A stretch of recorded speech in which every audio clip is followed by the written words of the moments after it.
Welcome to Agenda Edina, a news program summarizing the actions taken at City Hall that affect you most. I'm your host, Dorothea Marty.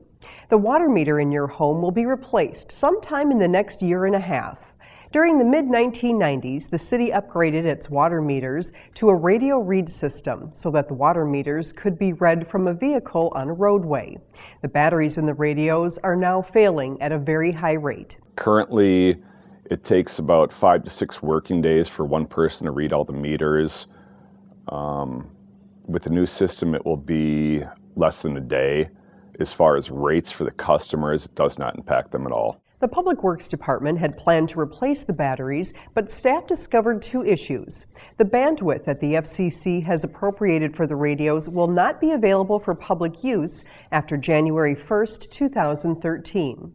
Also, most of the current meters contain a very small amount of lead in the meter body. Beginning in 2014, any meter containing lead cannot be installed. Given these issues, the City Council approved a complete replacement of the city's approximately 14,000 meters. The meter and radio read replacement is part of the spec, and that is handled by the contractor.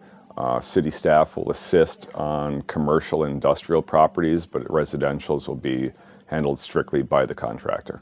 The $3.6 million project is expected to be complete by June of 2013.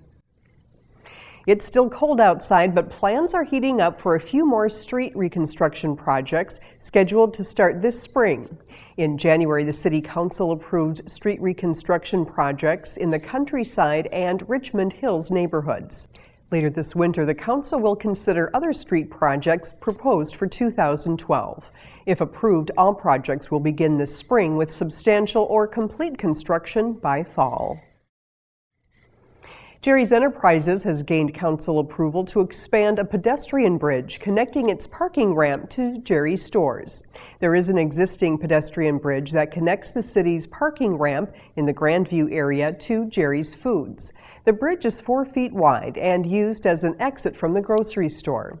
Since Jerry's Hardware has relocated to the space previously occupied by Olson Brothers Pharmacy, adjacent to the grocery store, Jerry's asked that the pedestrian bridge be expanded to provide a direct access to the hardware store, too. The new entrance would be used to provide a customer access to the rental and repair area of the hardware store. Now it's a very narrow bridge, really meant just to let people out one way, and we'll be able to have a wider structure. We'll have two-way traffic on it. Jerry's Enterprises would pay for and construct the proposed new pedestrian ramp. One parking stall will have to be removed from the parking ramp for the widened walkway. The warm weather didn't keep skaters off the ice for Centennial Lakes Park's Winter Ice Festival, nor did it keep the annual ice carver at bay. Here's Edina 16's Kaylin Martin with more on the story. His ice sculptures may not have lasted long through the warm winter week, but the impressions he left on visitors sure did. It really is fulfilling. I get to see all of them emotions and those expressions.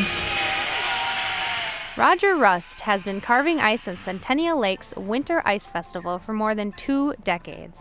His skills, however, go back to 1974 when it all started, while employed at the Minneapolis Club. When I started, they said, go make something. I made a football, and they handed me the rest of the tools and said, from now on, you're the ice carver.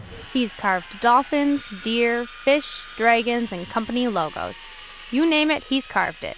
But that's not all he does. I did a little clown bit, and my sister said, you know, you're pretty good at this. It'd be a good part-time job for you. And things just kind of evolved with me, you know.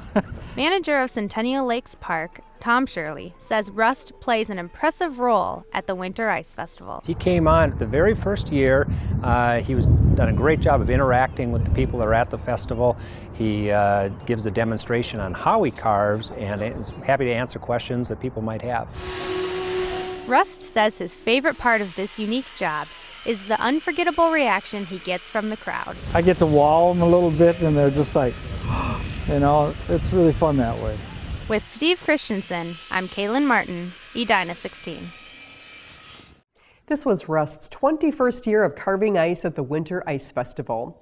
Thanks for watching this episode of Agenda Edina. I'm your host, Dorothea Marty.